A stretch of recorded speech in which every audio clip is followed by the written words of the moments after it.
Something else you need to consider is tradition and culture. This is so much important, especially if the two of you are coming from different tribes or different races and so forth. Because, in the eyes of God, Galatians, Paul tells us in the book of Galatians, there is no Jew or Greek. But today, that one is very, very important. It's good to know what kind of lifestyle are you signing up yourself to. Because people are brought up in different cultures and the expectations might be so much variant. Let's use the example on an issue like, let's say, even payment of dowry, for example. I hear if you come from South Sudan, the cheapest lady in terms of dowry is maybe 100 cows. Yet here, your community, you're used to paying the highest amount of maybe 5 cows. Where will you get the other 95? More especially if the lady is much more learned. Look at issues like circumcision. I know of a tribe in Kenya whereby people go for, during the circumcision season, they start walking around with pieces of meat in their necks, with some bells, walking around from one uncle to another, from one village to the next. Yet maybe if you come from a community whereby people knock off their teeth as a way of what? Marking circumcision. How are you going to marry the two? These are things which, when you are still dating, you need to talk about. Don't just assume that things will be okay, because some people are deeply rooted in their traditions and cultures and they're not willing to let go. So if you go into marriage expecting they will follow your culture, while at the same time the other spouse is also expecting you will follow his culture, it will bring issues. Another issue is the issue of education and career levels. Education levels and career.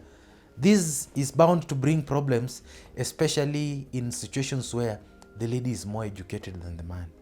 If the man is more educated than the lady, most instances there are no issues. But when there arises a situation where the woman is more learned, or the woman even earns more than the man, it might bring issues. I know of a story of a man who went to Busia, took a young lady, educated her through high school and university. Then when the woman got employed, she started to see the man like, the man is not of my level. What happened? He told her, it's over. The man got angry, went and took a gun and killed the woman, because the woman is now perceiving the man as being junior. Talk about it. If you want a wife who stays at home, why will you want to get married to a wife who is a air hostess or a pilot? In the morning is in London, afternoon she's in New York, in the evening in Hong Kong. Throughout the month, always moving from one place to another. It will bring issues. If you want a wife who stays at home, don't get married to a nurse whom you know she will be going for night duty, and then you start complaining, oh, my wife is never at home, my wife is always at work. Talk about it. Look also at the career. That also means when you are dating, these are the things you should be talking about. Don't just focus on receiving gifts, going out, enjoying yourself, yet you fail to discuss these thorny issues. And then when you get into marriage, you end up being divorced or separated because of very simple things which you could have ironed out when you are still dating. Another important thing which you need to discuss about is to listen to counsel from parents. You need to seek the counsel of your parents right from the start, not when it's midway or it's failing, or when you're sure you want to marry, especially if you are blessed with God-fearing parents. Listen to them. Seek their counsel, because where you are about to go, they have been there, they have experience, and they might tell you some things that are important and help you. When so much misery results from marriage, will the youth seek only their wisdom? Will they not feel like they need counsel from older and more experienced persons? They should. However, in the issue of deciding who to get married to or who to marry, the parent is not to decide for the child.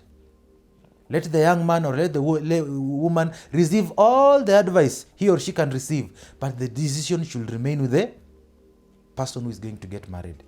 And a wise parent will not choose for his son or his daughter whom they want to, whom they should feel like they should get married to. It's also important, not just from parents. Listen to counsel from your religious leaders. Listen to counsel from older people.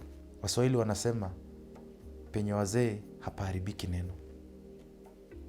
However, there are some signs which you are told you should look for. For example, in a wife, a woman who is not an economist, that's a dangerous sign. A woman whom if you give today 100 shillings, the next minute it's gone, looking for more money. That's a dangerous girl. Avoid her. Another thing is a wife who is not ready to take care of your parents when they are old. You know, we are brought up by our parents, and it might reach a point in their life whereby they become old, and we need to give our hand back to help them in their last days. Ask yourself, in the character that I'm seeing in this woman, is she ready to stay with my parents to help them in their last days on this earth? And even for the men, the ladies, you are told, if you see a man who likes using vulgar language all the time, the F word is so close to the mouth, that's a dangerous sign. A man who does not value spiritual things, doesn't want to go to church, doesn't have time to even to pray, to read the Bible and so forth, that's a dangerous man. Avoid them. A man who is not patient, a man who is always in a hurry. You agree you meet at 9, you delay a bit, you meet at 10, he is so mad, that's not the right person for you. That man will not be patient with you in life as you progress. So avoid that. Also, look, what is the history of that man? Some men who are used to having so many relationships, having sexual encounters with so many ladies, that practice they will carry right from their youthhood into marriage. Rarely do people change. I'm not saying they don't change, they change, but sometimes people don't change.